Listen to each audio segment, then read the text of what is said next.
ആദ്യമായിട്ട് ഇപ്പോൾ വണ്ടി ഓടിക്കാൻ പഠിക്കാൻ പോവാണ്. അപ്പോൾ നമ്മൾക്ക് കേട്ടറിവുണ്ട്, കണ്ട് പരിചയമുണ്ട്, ചെയ്ത് ശീലമില്ലാത്തൊരു കാര്യമാണ് നമ്മൾ പഠിക്കാൻ പോകുന്നത്. അപ്പം അത് നമുക്ക് ശരിയായ രീതിയിൽ പഠിക്കണ്ടേ? അപ്പം അതിൻ്റെ കാര്യങ്ങൾ ആദ്യം മനസ്സിലാക്കിയിരിക്കണം. അപ്പോൾ നമുക്ക് വണ്ടിയുടെ ABC ആദ്യം അതിനെക്കുറിച്ച് പഠിക്കാം. ABC എന്ന് പറഞ്ഞാൽ എന്താണ്? ആക്സിലേറ്ററുമ്പോൾ കാല് വെക്ക്, ബ്രേക്കിൽ കാല് വെക്ക്, ബ്രേക്കിൽ കാല് വെക്ക്, ക്ലച്ചിൽ കാല് വെക്ക്. അതിന് 3 എടുത്തോ. അപ്പോൾ അത് 3 പരിചയപ്പെട്ടില്ലേ? ABC accelerator. അത് കഴിഞ്ഞാൽ നമ്മുടെ വണ്ടിയിലെ പ്രധാനപ്പെട്ടൊരു ഭാഗമാണ് ഇതെന്താണ്? Steering wheel. അടുത്തത് എന്താണ്? Gear shift liver. അടുത്തത് എന്താണ്? ഇത് ഹാൻഡ് ബ്രേക്ക് അല്ലെങ്കിൽ പാർക്ക് ബ്രേക്ക്. ഇതാണ് നമ്മുടെ വണ്ടിയുടെ മുഖ്യ നിയന്ത്രണോപാധികളെന്ന് പറയുന്നത്. ഇതിനെക്കുറിച്ച് നമ്മൾ മനസ്സിലാക്കിയിരിക്കണം. പിന്നെ വണ്ടി ഓടിക്കുമ്പോൾ ശ്രദ്ധിക്കേണ്ട കാര്യങ്ങൾ: സ്റ്റിയറിങ്ങിൽ കൈ പിടിക്കുക. സ്റ്റിയറിങ്ങിൽ ഇവിടെ പിടിച്ച് ഈ കൈ ഇവിടെ പിടിക്കുക. ഇതാണ് സ്റ്റിയറിങ്ങിൽ കൈ പിടിക്കേണ്ടത്. ഇതല്ല, അല്ലെങ്കിൽ കുറച്ച് കയറ്റി പിടിച്ചാലും കുഴപ്പമില്ല. 10-2 ഇങ്ങനെ പിടിച്ചാലും കുഴപ്പമില്ല. ഈ 9-3 എന്നുള്ള രീതിക്ക് പിടിച്ചാലും നമുക്ക് ഓടിക്കാൻ പറ്റും. ഇങ്ങനെ കൈ പിടിച്ചിട്ട് ബലം കൊടുക്കാതെ, സ്റ്റിയറിങ്ങിൽ ബലം കൊടുക്കാതെ ഓടിക്കണം. ഓടിക്കുമ്പോൾ നമ്മൾ ശ്രദ്ധിക്കേണ്ടത് ഇവിടെ നിന്നാണ്. ഇങ്ങനെയാണ് ശ്രദ്ധിക്കേണ്ടത്. നേരെ അങ്ങോട്ട് നോക്കാണ്ട് ലെഫ്റ്റ് സൈഡ് കൂടുതൽ വ്യൂ കിട്ടുന്ന രീതിയിൽ, കാഴ്ച കിട്ടുന്ന രീതിയിൽ വേണം നോക്കി ഓടിക്കാനായിട്ട് കേട്ടോ. അതേപോലെ തന്നെ നമ്മൾ ബ്രേക്ക് കൊടുക്കേണ്ട സമയത്ത് നമ്മൾ എന്ത് ചെയ്യണം? ഒറ്റ ചവിട്ടാതെ സ്മൂത്തായിട്ട് ചവിട്ടണം ബ്രേക്ക് കൊടുക്കുമ്പോൾ. ക്ലച്ച് നേരെ വിപരീതമാണ്. ക്ലച്ച് പെട്ടെന്ന് അമർത്തണം. നമ്മളങ്ങനെ ഒറ്റ ചവിട്ടണ കാരണം എഞ്ചിനും ഗിയർ ബോക്സും തമ്മിലുള്ള ബന്ധം വിച്ഛേദിക്കാനാണ് ക്ലച്ച് ചവിട്ടുന്നത്. അപ്പോൾ അത് ഒറ്റ ചവിട്ട്. വിച്ഛേദിക്കാൻ ചവിട്ടണതൊക്കെ ഒറ്റ ചവിട്ട്. അത് തമ്മിൽ എൻഗേജ് ആക്കാൻ, അതായത് കൂട്ടിച്ചേർക്കാൻ വേണ്ടി ചെയ്യുമ്പോൾ പയ്യെ ചവിട്ടണം. അതേപോലെ തന്നെ ഹോൺ, അത്യാവശ്യം സ്ഥലങ്ങളിലൊക്കെ ഹോൺ അടിച്ചു കഴിഞ്ഞാൽ ഒരു പരിധി വരെ ബ്രേക്ക് ചെയ്യലൊക്കെ ഒഴിവാക്കി കിട്ടും. എല്ലാ സ്ഥലത്തും ബ്രേക്കിൽ തന്നെ ചവിട്ടി കൺട്രോൾ ചെയ്യാൻ നോക്കണ്ട. ആക്സിലേറ്ററിലും കൺട്രോൾ ചെയ്യുക. ആക്സിലേറ്റർ കുറച്ച് കഴിഞ്ഞാൽ വണ്ടി സ്ലോ ആവില്ലേ? അപ്പോൾ ചില സ്ഥലങ്ങളിലൊക്കെ ആ രീതിക്ക് നമുക്ക് ചെയ്യാൻ കഴിയും. അപ്പോൾ നമ്മൾ വണ്ടി ഓടിക്കാൻ നേരത്ത് ഇപ്പോൾ ഇതിനെക്കുറിച്ചൊക്കെ മനസ്സിലാക്കി ഇനി ഇതിൻ്റെയൊക്കെ പ്രവർത്തനം എങ്ങനെയാണെന്നും കൂടി അറിഞ്ഞിരിക്കണ്ടേ? അപ്പോൾ അതുകൊണ്ട് നമ്മൾ മനസ്സിലാക്കേണ്ടത് ഗിയറൊന്ന് മനസ്സിലാക്കുക. ഈ ഗിയറിൻ്റെ ന്യൂട്രൽ പൊസിഷൻ ഒന്ന് കാണിച്ചേ. ന്യൂട്രൽ പൊസിഷൻ അങ്ങനെയല്ല. ഡ്രൈവിംഗ് തിയറി അനുസരിച്ച് ഇങ്ങനെ നോക്കാൻ പാടില്ല എന്നുള്ളതാണ്. ഡ്രൈവിംഗ് തിയറി അനുസരിച്ച് ഫ്രണ്ടിലേക്കും ബാക്കിലേക്കും ഇട്ട് നോക്കാം. ഒന്ന് ഫ്രണ്ടിലേക്ക് ക്ലച്ച് അമർത്തിയിട്ടിടണം. ക്ലച്ച് അമർത്ത്, എന്നിട്ട് ഫ്രണ്ടിലേക്ക് ന്യൂട്രാക്ക്. ഇപ്പോൾ സെൻറ്റർ ന്യൂട്രൽ പിന്നോട്ടിട്ടേ.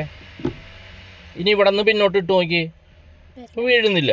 അപ്പോൾ അത് ഗിയറിലാണ്. അവിടെ നിന്ന് മുന്നോട്ടാക്കി ന്യൂട്രൽ, ഒന്നും കൂടെ മുന്നോട്ടാക്കി. ന്യൂട്രലിൽ നിന്ന് മുന്നോട്ടും പിന്നോട്ടും ആവും. അപ്പോൾ സെൻറ്ററിൽ ന്യൂട്രലാക്കി. അങ്ങനെ സെൻറ്റർ കണ്ടുപിടിക്കണം. ഇതാണ് ശരിയായ മെത്തേഡ്. ഇങ്ങനെ നോക്കുക എന്ന് പറഞ്ഞു കഴിഞ്ഞാൽ ഇത് പ്ലേ ഉണ്ടാവുന്നുണ്ടെന്നാണ് ഈ പറയണത്. ഇത് ശരിയായ മെത്തേഡല്ല. അപ്പോൾ അതുകൊണ്ട് ഇങ്ങനെ സെൻറ്റർ കണ്ടുപിടിക്കണം. ഇതാണ് വാഹനം സ്റ്റാർട്ട് ചെയ്യുന്നതിന് മുമ്പ് ന്യൂട്രൽ പൊസിഷൻ ആക്കുന്നത്. അങ്ങനെയാണ്. ഇനി നമ്മൾ ഫസ്റ്റ് ഗിയർ ഇടാൻ പറയുമ്പോൾ നമ്മുടെ കൈയുടെ തമ്പ് താഴെ വരുന്ന രീതിയിൽ ഇങ്ങനെ പിടിക്കണം. എന്നിട്ട് ഇങ്ങോട്ട് തള്ളണം. എന്നിട്ടേ മുന്നോട്ടിടുക. ഇപ്പോൾ ആ ഒരു എൽ ഷേപ്പിലല്ലേ ഇട്ടത്? ചെസ് കളിക്കാൻ അറിയുമോ? ചെസ് കളിക്കുമ്പോൾ കുതിര നീങ്ങുന്നത് എൽ ഷേപ്പിൽ. അതാണ് ഇതിൻ്റെ ഗിയർ ഇടേണ്ട മെത്തേഡ്. അപ്പോൾ ഒന്നിട്ട് ഇങ്ങോട്ട് നീക്കിയിട്ട് ക്ലച്ച് അമർത്തി പിടിച്ചിട്ട് വേണം എപ്പോഴും ഗിയർ ഇടാൻ. First gear. ഇനി ന്യൂട്രലാക്കാൻ പറയുമ്പോഴോ പയ്യെ ഒന്നും ഇങ്ങോട്ട് പിന്നോട്ടാക്കുക. അതാണ് ന്യൂട്രൽ. ബലം കൊടുക്കരുത്. അപ്പോൾ ഗിയർ ഇടാൻ പറയുമ്പോൾ ക്ലച്ച്, ന്യൂട്രൽ, ഗിയർ. അപ്പോൾ ഒരു ഗിയറിൽ നിന്ന് മറ്റൊരു ഗിയറിലേക്ക് മാറ്റണമെങ്കിൽ എന്ത് ചെയ്യണം?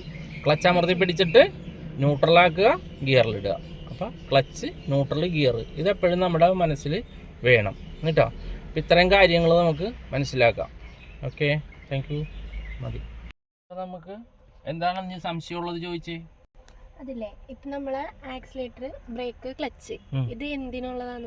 അപ്പോൾ നമ്മൾ ആക്സിലേറ്ററിനെ കുറിച്ച് പറയാം. ആക്സിലറേറ്റർ എന്ന് പറയുന്നത് നമ്മുടെ എൻജിൻ വർക്ക് ചെയ്യുന്നതിന് ആവശ്യമായിട്ടുള്ള ഫ്യൂവൽ എവിടെയാണുള്ളത്?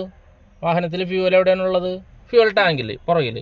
ഫ്യൂവൽ ടാങ്കിൽ നിന്ന് ഫ്യൂവൽ വലിച്ചങ്ങോട്ട് എത്തണ്ടേ? അതിനെന്ത് ചെയ്യും?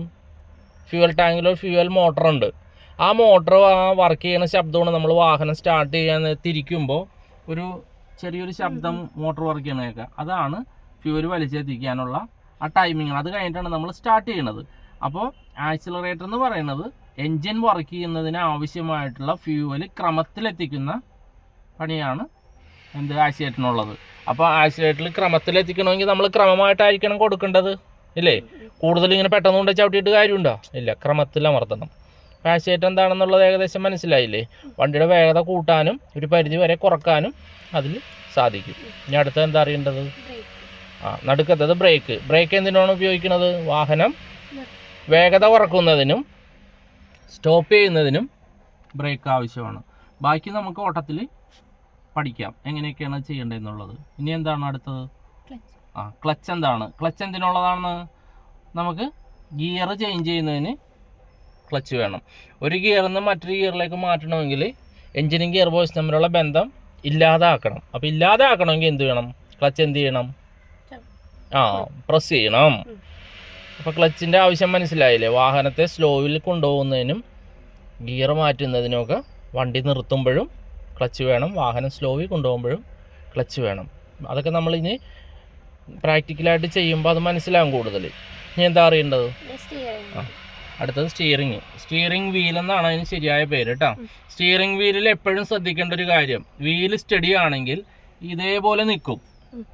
ഇതേപോലെ നിൽക്കും എന്ന് പറയുന്നത് പല വണ്ടികളുടെയും പല രീതിയിലായിരിക്കും. അപ്പോൾ ചില വണ്ടികൾക്ക് ഇതേപോലെ കാല് ഇങ്ങനെ താഴോട്ട് ഉണ്ടാവില്ല. അപ്പോൾ ഈ മുകൾ ഭാഗം കൂടുതൽ ഗ്യാപ്പ് വരുന്നതായിരിക്കും വീൽ സ്റ്റഡി ആകുമ്പോൾ വരുന്ന സ്റ്റിയറിങ്ങിൻ്റെ പൊസിഷൻ. അത് മനസ്സിലാക്കിയിരിക്കണം എപ്പോഴും. ഈ ഇങ്ങനെ ചെറിയ ഭാഗം മുകളിൽ വന്ന് നിൽക്കില്ല, അത് മനസ്സിലാക്കിയിരിക്കുക. അപ്പോൾ സ്റ്റിയറിങ് എന്തിനുള്ളതാണ്?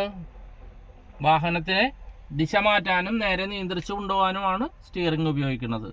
ബാക്കി നമ്മൾ ഓടിച്ചു കഴിയുമ്പോൾ നമുക്ക് മനസ്സിലാവും അതെങ്ങനെയാണ് എന്നുള്ളത്. സ്റ്റിയറിങ് എന്തുമായിട്ടാണ് ബന്ധം? ഫ്രണ്ടിലെ 2 വീലുമായിട്ട് കേട്ടോ. അപ്പോൾ അത് മനസ്സിലായില്ലേ? ഇനി അടുത്തത് എന്താണ്? Gear shift liver. Gear shift liver എന്ന് പറയുമ്പോൾ തന്നെ അറിയാമല്ലോ, ഒരു ഗിയർ, 2 ഗിയർ, 3 ഗിയർ, 4 ഗിയർ ഇങ്ങനെ നമ്മൾ ഇട്ടിട്ടാണ് വാഹനം ഓടിക്കുന്നത്. അത് വേഗത അനുസരിച്ച്. ഫസ്റ്റ് ഗിയറിൻ്റെ വേഗത 0, സെക്കൻഡ് ഗിയറിൻ്റെ വേഗത 20, തേർഡ് ഗിയറിൻ്റെ വേഗത 30, ഫോർത്ത് ഗിയറിൻ്റെ വേഗത 35 എബോവ് മതി. കാരണം ഇതൊക്കെ 800cc വണ്ടിയുള്ളൂ. 800cc കൂടുതലുള്ളതാണെങ്കിൽ ഒരു 40-45 ആയിട്ടൊക്കെ ഫോർത്തിൽ ഇട്ടാൽ മതി. അപ്പോൾ ഇത് ഗിയർ ഷിഫ്റ്റ് ലിവർ. വേഗത വ്യതിയാനം വരുത്തണമെങ്കിൽ ഗിയർ ഇങ്ങനെ മാറ്റിക്കൊണ്ടേ ഇരിക്കണം. മനസ്സിലായി? ഒരു ഗിയറിൽ തന്നെ ഇട്ട് നമുക്ക് ഓടിച്ചു പോകാൻ പറ്റുമോ? ഫസ്റ്റ് ഗിയർ എന്ന് പറയുന്നത് എന്തിനുള്ളതാണ്? നിർത്തിയിട്ടിരുന്ന വാഹനത്തെ മുന്നോട്ട് ചലിപ്പിക്കുന്നതിനുള്ള ഒരു ആയശക്തി കിട്ടാനായിട്ട് മാത്രമാണ് ഫസ്റ്റ് ഗിയർ ഉപയോഗിക്കുന്നത്. അപ്പോൾ ഫസ്റ്റ് ഗിയർ ഇട്ട് നമ്മൾ മാക്സിമം ആണ് നമ്മൾ പറഞ്ഞത്, ഒരു 20 കിലോമീറ്റർ സ്പീഡിൽ കൂടുതൽ പോകില്ല. അപ്പോൾ നമ്മൾ അടുത്ത ഗിയറിലേക്ക് മാറ്റണം. അത് ക്ലച്ച് ചവിട്ടിയിട്ടായിരിക്കണം മാറ്റേണ്ടത് കേട്ടോ. അപ്പോൾ അത് മനസ്സിലായില്ലേ? അടുത്തത് എന്താണ്? ഹാൻഡ് ബ്രേക്ക് അല്ലെങ്കിൽ പാർക്ക് ബ്രേക്ക്. ഏത് സമയത്താണ് അത് ഉപയോഗിക്കുന്നത്? വാഹനം നിർത്തുന്ന സമയത്ത്, നമ്മൾ പാർക്ക് ചെയ്യുന്ന സമയത്ത് അത് വലിച്ചു വെക്കുക. അതല്ല, നമ്മുടെ വണ്ടിയുടെ ബ്രേക്കിന് എന്തെങ്കിലും കംപ്ലൈൻറ്റ് വന്നാൽ നമുക്ക് ഈ ഹാൻഡ് ബ്രേക്ക് വലിച്ചും വാഹനം നിർത്താൻ പറ്റും. പക്ഷേ ഹാൻഡ് ബ്രേക്ക് വലിച്ചു കഴിഞ്ഞാൽ ശരിയായ രീതിയിൽ ബ്രേക്കിംഗ് കിട്ടില്ല. കാരണം ഹാൻഡ് ബ്രേക്ക് ബാക്കിലെ 2 വീലായിട്ടാണ് ബന്ധം. അപ്പോൾ ഹാൻഡ് ബ്രേക്ക് വലിക്കുമ്പോൾ എന്താ സംഭവിക്കുന്നത്? ബാക്കിലെ 2 വീലല്ലേ പിടുത്തം കിട്ടുള്ളൂ. അപ്പോൾ വണ്ടി സൈഡ് മാറിപ്പോകാൻ സാധ്യതയുണ്ട്. അപ്പോൾ അതുകൊണ്ട് ഇത് അത്യാവശ്യ ഘട്ടങ്ങളിൽ നമുക്ക് ഉപയോഗിക്കാം. അതല്ലാന്നുണ്ടെങ്കിൽ അതിൻ്റെ മെയിനായിട്ടുള്ള ആവശ്യം എന്താണ്?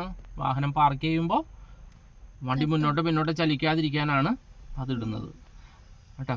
മനസ്സിലായല്ലോ? Okay, thank you.